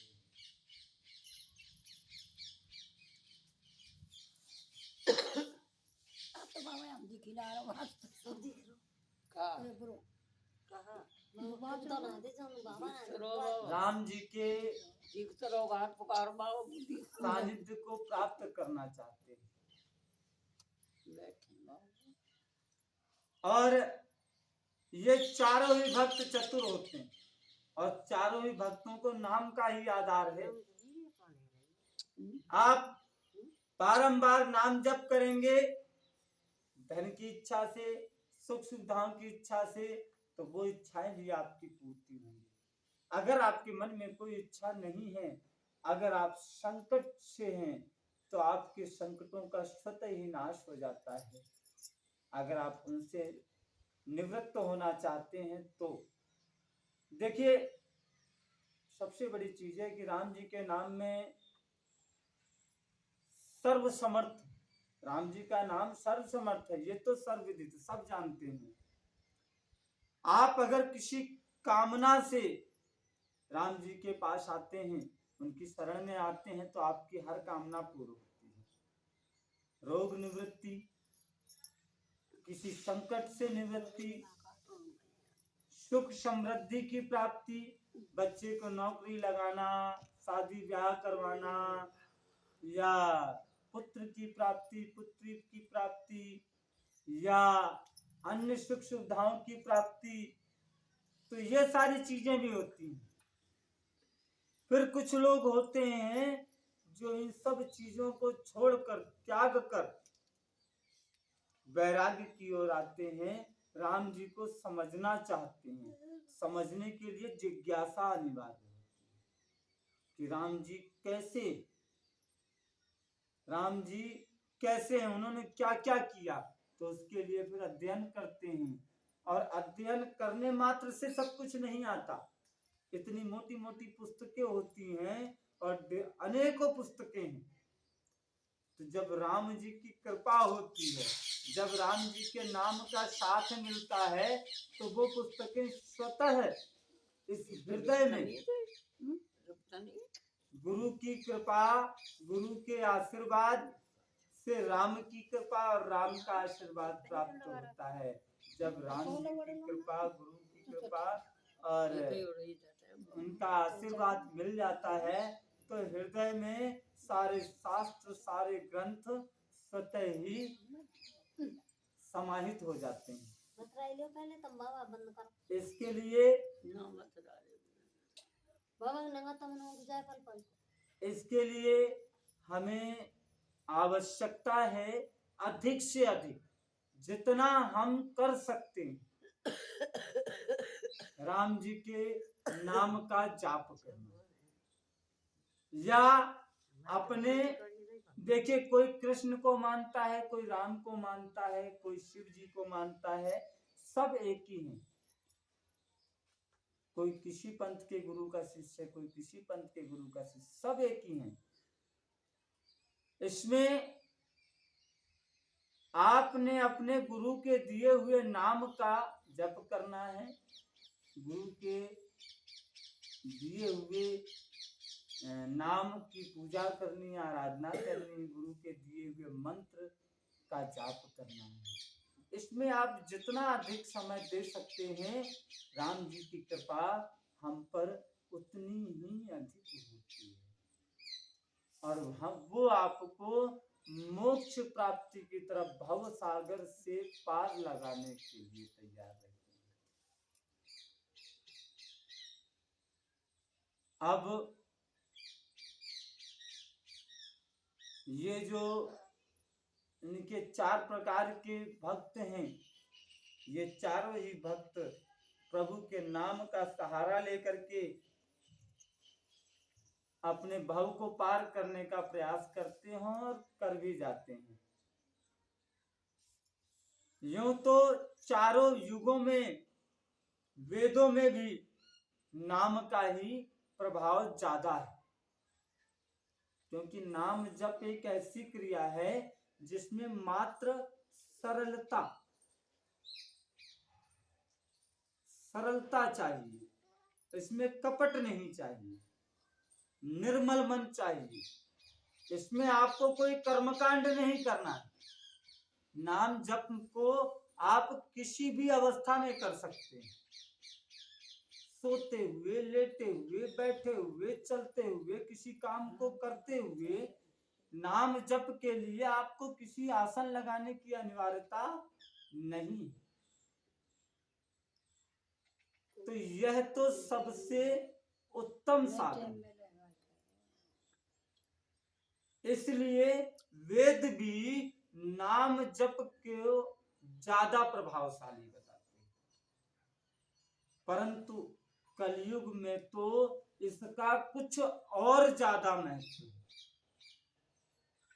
क्यों? कलयुग में कलयुग का प्राणी कर्मकांड नहीं कर सकता, दिखावा तो चाहे कितना भी कर ले, मगर असलियत में कर्मकांड पूर्णतया नहीं कर सकता। कोई ना कोई त्रुटि रह ही जाती है, कितना भी प्रकांड विद्वान क्यों ना हो। और हवन क्रियाएं अब तो नाम मात्र की रह गई। पहले ऐसा होता था कि प्रतिदिन हर घर में हवन होता था, हर घर में और प्रतिदिन हवन होता था, जिससे बीमारियां दूर रहती थी, अनेकों लाभ होते थे, हमारे ईश्वर भी पुष्ट होते थे, हमारे भाव बने रहते थे। आज हवन प्रक्रिया लुप्त होती जा रही है, कर्मकांड रह नहीं गए, हवन प्रक्रिया रह नहीं गई। और जब महात्माओं के पास अखंड बैठ करके तपस्या करने का समय नहीं है, तो गृहस्थी में किसके पास समय है? आज शायद ही कोई, ऐसा नहीं है कि बिल्कुल धरती सूनी हो गई। अब भी कुछ महात्मा ऐसे हैं जो वनों में, गहन वनों में, घने जंगलों में, आज भी कंदराओं में, गुफाओं में, पहाड़ों में एकांत में बैठ करके और घोर तपस्या कर रहे हैं, हजारों वर्ष से जीवित हैं। आज भी ऐसे महात्मा पाए जाते हैं। ऐसा नहीं है कि आज हमारी धरती माता तपस्वियों से हीन हो गई। अगर ऐसा होता तो हमारी धरती माता टिक ही नहीं पाती, उनका नाश हो जाता। आज भी बहुत सारे तपस्वी घोर तपस्या में लगे हुए हैं, जो हजारों हजार वर्ष से तपस्या ही करते चले आ रहे हैं। नाजिम जो अन्न जल कुछ भी नहीं लेते, भगवान के बाद बैठे हैं। तो आप उनके पास क्या है? वो भी बैठे बैठे नाम जप ही कर रहे हैं। तो जब हम कुछ नहीं कर पाते, तो हम अपना काम करते करते राम जी का नाम तो ले ही सकते हैं। करना क्या है? हाथ चल रहे हैं राम राम राम राम राम राम राम राम राम राम राम राम राम राम राम राम। तो जब हम अपने मन में अगर वास्तव में राम जी के नाम से प्रेम कर लेना तो इससे कई लाभ हो जाते हैं। एक तो हम फालतू प्रपंच से बचने का फिर प्रयास करते हैं। जिस वक्त हमारे मन में ये धारणा किसी तरह से घर कर जाए ना कि अगर मैं कोई फालतू बात करूंगा तो उतने ही जितनी देर में अन्य बातों में समय लगाऊंगा उतनी देर का मेरा राम नाम का जप छूट जाएगा। अगर हम अपने मन में ये धारणा कर लें कि आगे मिथ्यावादिता, अगर कोई काम की बात है वो तो करनी है, हम गृहस्थ हैं, कोई कार्य आवश्यक बात है वो अवश्य करनी है, मगर जब हम चार लोगों के साथ बैठ करके फालतू कटवादिता, मिथ्यावादिता, हंसी मजाक ऐसा जब करते हैं, दूसरी चुगली करते हैं, उसकी जगह अगर हमने राम जी का नाम लिया होता ना, अनमने मन से भी अगर हम राम जी का नाम लेना तो वो भी कहीं ना कहीं हमको कुछ ना कुछ फल तो देकर ही जाएगा। ये हमारे राम जी के नाम का प्रभाव है। कहते हैं राम जी के नाम से क्या मिलेगा? क्या मिल जाएगा? राम जी को खाए को दे जाएगा, है ना? पर राम जी खाए को दे जाएगा, ये सत्य है कि राम जी खाने को भी दे जाएगा अगर हम राम जी पर अटूट विश्वास करें तो। बात तो विश्वास की है, अभी तक हमको विश्वास सबसे बड़ी चीज है, विश्वास ही नहीं हो पाया है। जब तक विश्वास नहीं होगा कि राम जी हमको खाने को दे जाएगा क्या, अरे राम जी ने आपका हाथ थोड़ी पकड़ रखा कि नहीं आपने काम नहीं करना है, आप अपना काम करो, खेत काटने हैं काटने हैं, ढोरन को न्यार पानी करना है तो करना ही है, गोबर सानी करनी है तो करनी है, घर में और सारे काम करने हैं तो करने ही हैं, लेकिन उन वो काम हाथ करते हैं, बांध तो नहीं करती। हम बोल करके, अच्छा नाम जप तो ऐसा है कि हम बोल करके कर सकते, गुरु का दिया हुआ मंत्र हम बिना बोले करते हैं। हमारे प्रयास होना चाहिए कि हमारी जिह्वा भी ना भूले, हमारा प्रयास होना चाहिए गुरु के मंत्र में कि हमारी जिह्वा भी ना भूले, लेकिन नाम जप जितना हम बोल कर करेंगे उसका उतना ही लाभ ज्यादा मिलता है। आप अक्सर देखते होंगे कि श्री राम जय जय राम, यह नाम जप तो अक्सर माइक में बोल करके किया जाता है। क्यों किया जाता है? कि इसका प्रभाव औरों पर पड़ता है। जितनी देर ये गूंजता है वहां का वातावरण भक्तिमय हो जाता है। तो नाम जप का अलग प्रभाव है। नाम जप से हमारा मन शुद्ध होता है, हम राम जी की तरफ बढ़ते, राम जी हमारी तरफ बढ़ते।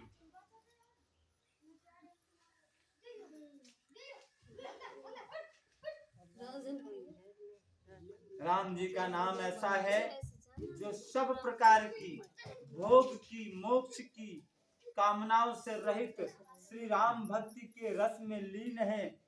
उन्होंने भी नाम के सुंदर प्रेम रूपी अमृत के सरोवर में अपने मन को मछली के समान बना रखा है।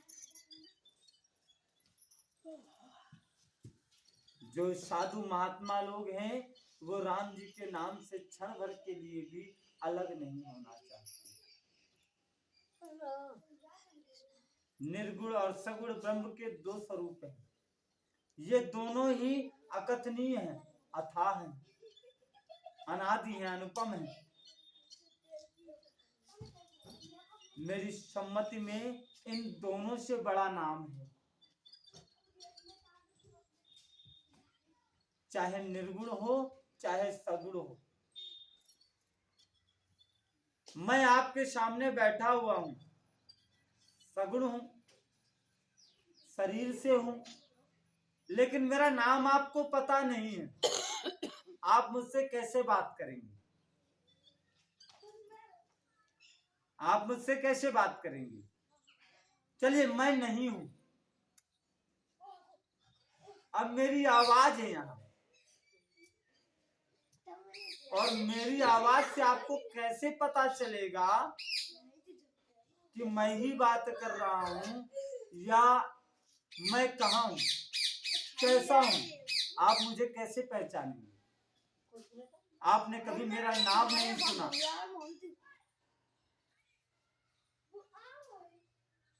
आपने कभी मेरा नाम नहीं सुना, आप मुझे कैसे पहचान पाएंगे? तो मैं हूं तो भी मेरे नाम की आवश्यकता है। मैं कहीं अन्य जगह हूं, किसी अन्य स्थान पर हूं, तो भी आपको मेरे नाम की भी आवश्यकता है। मेरा नाम है तो मैं हूं तो भी हूं, और मैं नहीं हूं तो भी हूं। इसलिए निर्गुण और सगुण दोनों से बड़ा मेरी समझ में तो नाम ही है। निर्गुण ब्रह्म और परम ब्रह्म सगुण स्वरूप में हमारे राम जी हैं। इनसे भी ऊंचा दर्जा हमारी जानकारी में इनका नाम है। और जब तक हम इनका नाम नहीं रखते अपनी जिह्वा में अधिक से अधिक समय, देखिए हम बारंबार कहते, हम किसी को साधु होने के लिए नहीं कहते कि नहीं भैया बाबा जी हैं, आप तो बाबा जी हैं और सबन को बाबा जी कर दें।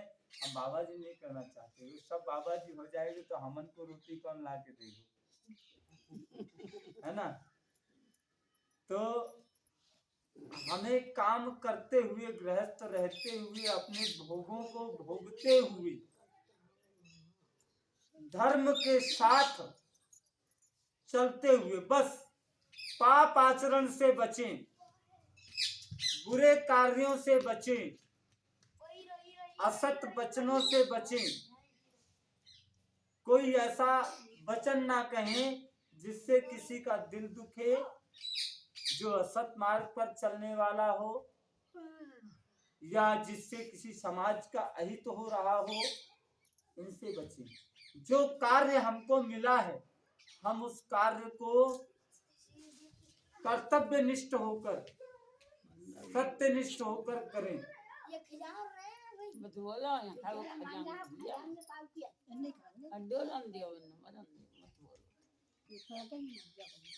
जब हम सत्यनिष्ठ होकर राम नाम को जपेंगे तो हम पर राम जी की कृपा अवश्य हो।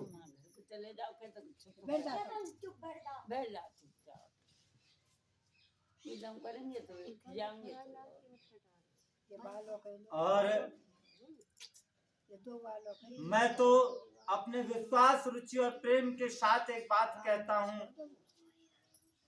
कि निर्गुण और सगुण दोनों प्रकार के ब्रह्म का ज्ञान अग्नि के समान है।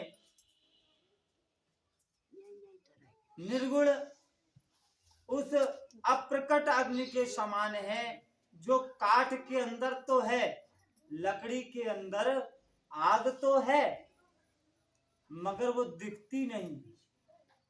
इस तार के अंदर बिजली तो है मगर दिखती नहीं। उसके लिए बल्ब लगाना पड़ेगा। बल्ब क्या हो गया? सगुण स्वरूप। बल्ब लगाया तो रोशनी हुई, और स्विच हो गया गुरु, है ना? तो गुरु जब स्विच दबाता है तभी बल्ब जलता है, तभी हमारे अंदर प्रकाश होता है। इसलिए हमें राम जी तक पहुंचने के लिए गुरु का होना भी, गुरु के पास पहुंचना अति अनिवार्य होता है। केवल प्रकट और अप्रकट के भेद से भिन्न तो मालूम होती हैं दोनों ही ब्रह्म, दोनों ही शक्तियां अलग तो मालूम होती हैं। इसी प्रकार निर्गुण और सगुण तत्वतः एक ही हैं। इतना होने पर भी दोनों ही जानने में बहुत कठिन है, क्योंकि जो सगुण होता है वो देह से है, शरीर से, और हम भी देह भाव में ही हैं। तो कुछ लोग ऐसा कहते हैं, अरे राम जी कौन, वो दशरथ के पुत्र है, वो कोई भगवान थोड़ी है। भगवान होते तो माता सीता को लावन को तो इतना वो थोड़ी करते, इतनी मेहनत करने की उन्हें क्या आवश्यकता थी। जब रावण ने सीता का हरण किया या मारीच को पकड़ने के लिए उन्हें पीछे भागने की क्या आवश्यकता थी, वहीं से तीर छोड़ते और मारीच मार दिया जाता। लीला दिखाई महाराज। मगर यही सारी बातें हैं जो हमें हमारे लक्ष्य को कठिन कर देती। परंतु जब हम नाम जप करते हैं तो नाम से दोनों ही सुगम हो जाते हैं, दोनों ही हमारी समझ में आने लगते हैं।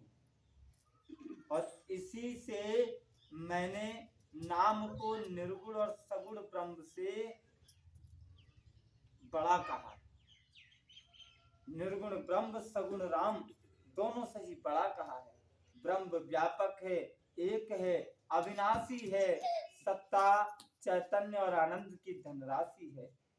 ऐसे विकार रहित प्रभु के हृदय में रहते भी जगत के सब जीव दीन और दुखी हैं।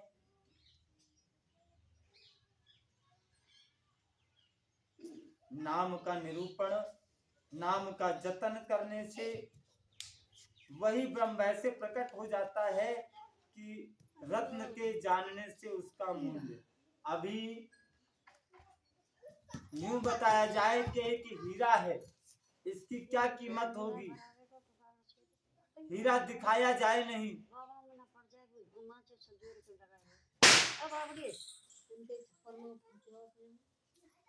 यूं कहा जाए कि एक हीरा है, हीरे की क्या कीमत हो सकती है। तो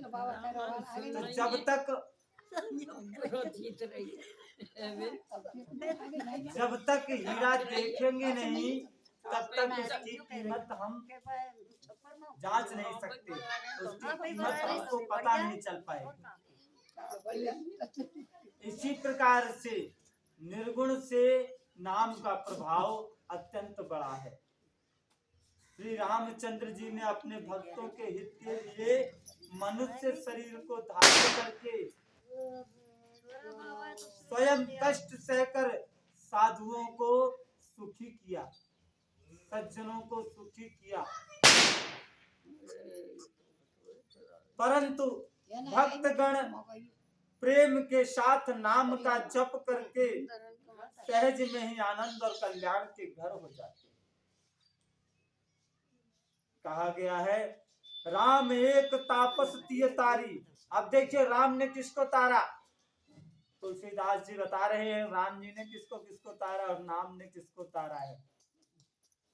राम एक तापस तिय तारी, नाम को टिखल कुमित सुधारी, ऋष हित राम सुकेत सुतासी, और सहित सेन सुत कीन विवाह की, सहित दोष दुख दास दुरासा, और दलई नाम जिम रवि निसी नासा, और भंजु राम आप भव चापू, और भव भय भंजन नाम प्रतापू। दंडक बनु प्रभु कीन सुहावन, और जनमन अमित नाम प्रिय पावन, निश्चर निकर चले रघुनंदन, नाम सकल कल कलुष निकंदन। ऐसा कहा गया कि राम जी ने एक तपस्वी स्त्री अहिल्या को ही तारा। तपस्विनी इसे कहते हैं। परंतु नाम ने करोड़ों दुष्टों की बिगड़ी हुई बुद्धि को सुधार दिया। तपस्विनी स्त्री की अगर बात करें, पता नहीं कितने वर्षों तक तपस्या की माता अहिल्या ने, तब जाकर के राम जी पहुंचे और जाकर के उनका उद्धार किया। मगर नाम जप से जब आपकी बुद्धि कितनी भी बिगड़ी क्यों ना हो, जब आप हट करके, हट तो करना पड़ेगा, जब आप हट करके नाम जप करेंगे, मैं यह काम ना करूंगा, मैं तो नाम राम जी को नाम दूंगी, मैं ऐसी बात ना करूंगी, मैं राम जी को नाम दूंगी। सबसे पहले तो अपनी वाणी में संयम रखना है हमको, कि हमको प्रपंच की बात नहीं करनी है, हमको राम जी की बात करनी है, हमको राम जी का नाम लेना है। बात करें तो राम जी की और काम करें तो राम जी का, नाम ले तो राम जी का अधिकतर। इसका मतलब ये नहीं कि राम जी को नाम लेवन में हम काम को बात कर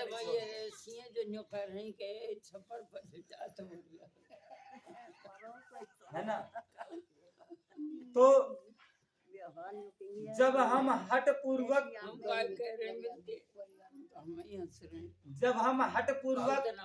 नाम जप करने लगेंगे तो हमारी बिगड़ी हुई बुद्धि भी संवर जाएगी। राम जी ने ऋषि विश्वामित्र के सुख के लिए, ऋषि विश्वामित्र के हित के लिए एक सुकेतु यक्ष की कन्या ताड़का की सेना और पुत्र सुबाहु सहित समाप्त की थी। मात्र विश्वामित्र जी के हित के लिए राम जी ने ताड़का और उसके पुत्र सुबाहु की हत्या की।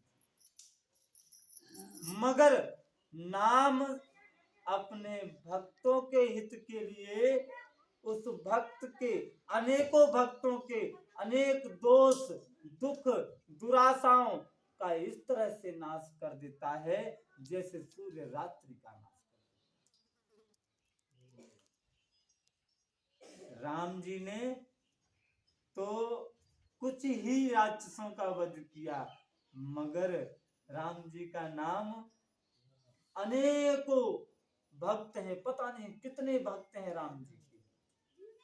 अरे कोई कृष्ण जी को पूज रहा है तो राम जी को पूज रहा है, कोई देवी माता को पूज रहा है तो हमारे राम जी को पूज रहा है। आप किसी को ही पूज रहे हैं, आप हमारे ही इष्ट को पूज रहे हैं, है ना। तो कितने भक्त हैं, और जो मन से जाप कर रहा है राम जी उसके मन से दुराशाएं समाप्त कर रहे हैं, दोषों का नाश कर रहे हैं, दुखों का नाश कर रहे हैं, विपत्तियों का नाश कर रहे हैं। और इस प्रकार से नाश कर देते हैं। जब राम जी नाश करते हैं ना, तो इस प्रकार से कर देते हैं दोबारा दिखती नहीं।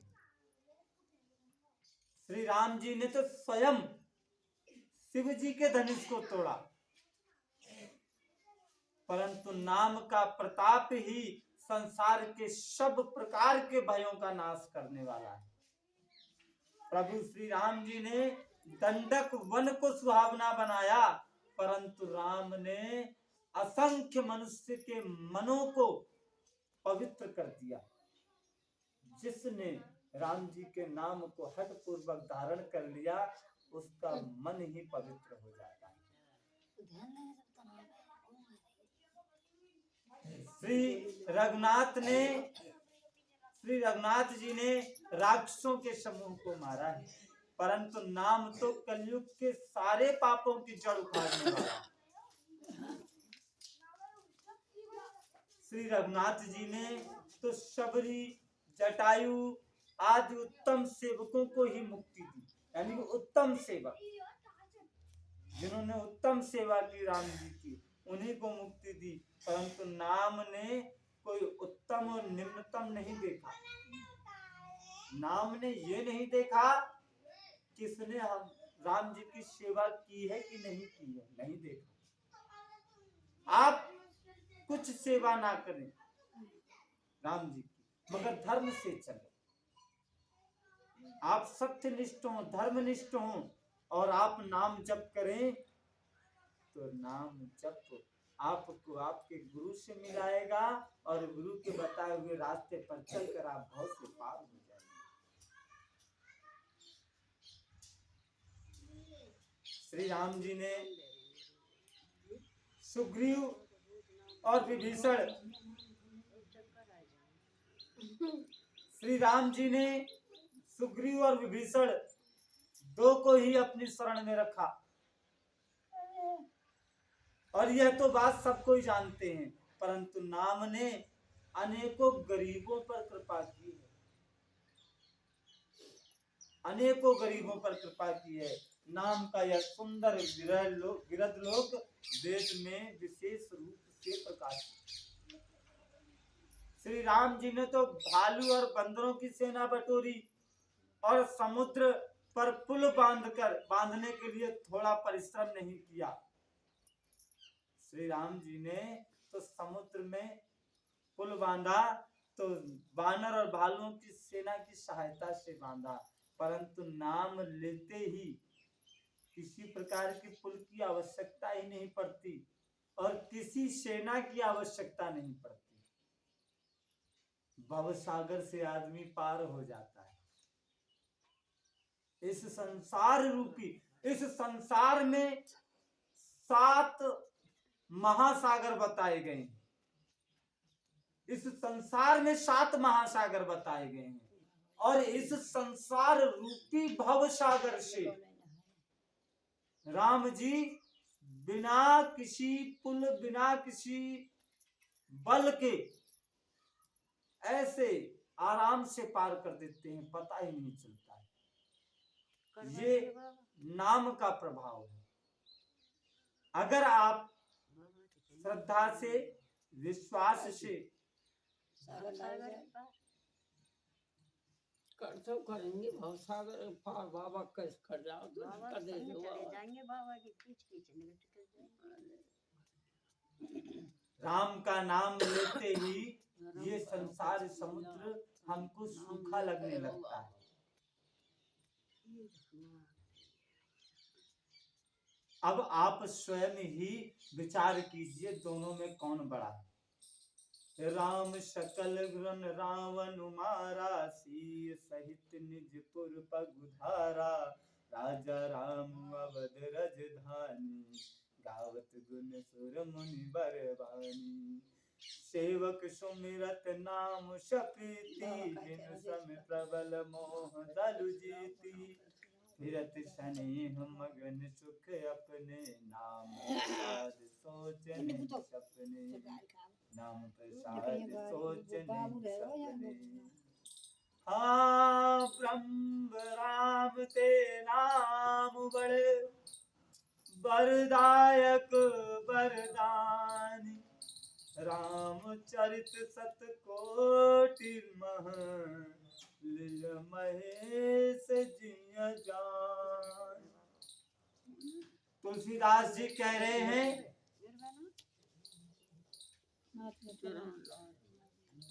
तुलसीदास जी कह रहे हैं कि श्री रामचंद्र जी ने कुटुंब सहित रावण को युद्ध में मारा, तब सीता सहित उन्होंने अपने नगर में प्रवेश किया। राम राजा हुए, अवध उनकी राजधानी हुई। देवता और मुनि सुंदर वाणी से जिनके गुण गाते हैं, परंतु सेवक उनके भक्त प्रेम पूर्वक नाम के स्मरण मात्र से बिना परिश्रम मोह की प्रबल सेना को जीतकर मन में प्रेम में मग्न हुए अपने ही सुख में विचरते रहते हैं। नाम के प्रसाद से उन्हें सपने में भी कोई चिंता नहीं सताती। अच्छा, खैर ये कृपा तो हम पर भी है राम जी, हमारे गुरु महाराज की। आज कुछ दिनों से या यूं कह लें लगभग 1 वर्ष सा होता चला आ रहा है जब से हमने राम जी की कथा पिछले वर्ष प्रारंभ की। उस कथा के बाद हमारे गुरु भगवान का ऐसा आशीर्वाद प्राप्त हुआ कि अब किसी प्रकार का भय नहीं। आप हमें तनाव में शायद ही कभी देखते हो तो देखते हो, नहीं तो अक्सर हम अब खुश रहते हैं, क्योंकि अब हमें किसी चीज की चिंता नहीं रही, किसी चीज का भय नहीं रहा, किसी का दबाव नहीं रहा। तो जब राम जी की कृपा प्राप्त हो जाती है तो ऐसा होना स्वाभाविक है। व्यक्ति हमेशा प्रसन्न रहने लगता है,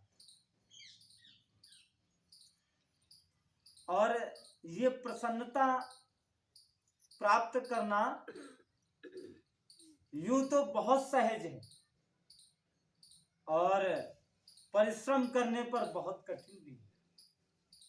अब आप सोचिए, परिश्रम करके कठिनता से प्राप्त करनी है ये प्रसन्नता, या बिना परिश्रम के सहजता में प्राप्त करनी है। यानी कि आसानी से भी मिल जानी है और कोई मेहनत नहीं लगनी। हींग लगे ना फिटकी और रंग चोखा हो जाए, तो ऐसा कैसे होगा? ऐसा केवल गुरु के दिए हुए नाम से होगा। जो हमारे गुरु ने हमको नाम दिया है, जो हमारे गुरु ने हमको मंत्र दिया है, जो हमारे नाम क्या होता है? अक्सर होता है कि कुछ संत भगवान नाम ना दे करके केवल मंत्र दे देते हैं। पर नाम होता क्या है?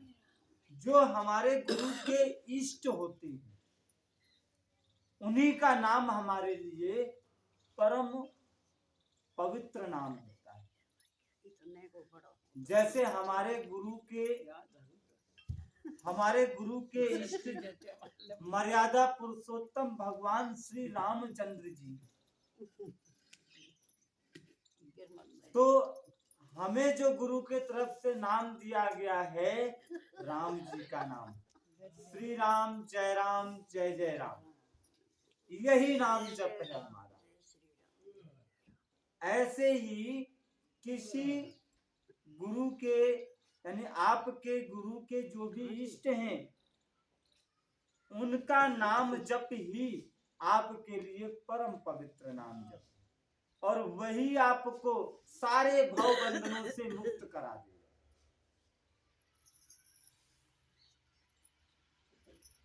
इस प्रकार नाम ब्रह्म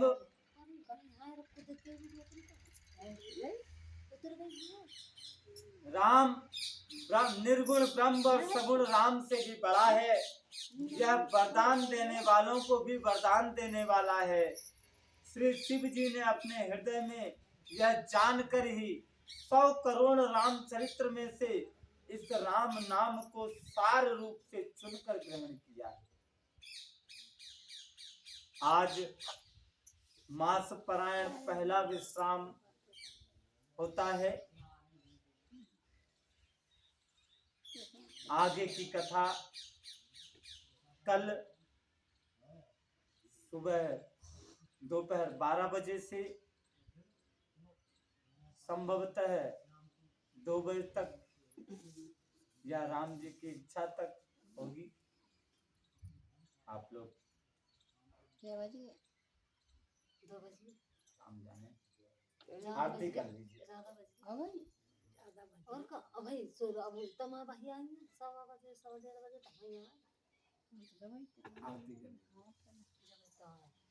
तुम नहीं आएंगे जब थोड़ी दबा रोके हम इसमें लाल बटन दबा दीजिए। थोड़ी दबा रोके हम फिर जा रहे हैं और बोलते हैं तैयार है नहीं लाल बटन दबा दिए बाबा बंद तो है ना बंद ना हो। ये तो फिर ये भी तू आज आ जाइए आरती कर लीजिए। चलो था ओम जय जगदीश हरे स्वामी जय जगदीश हरे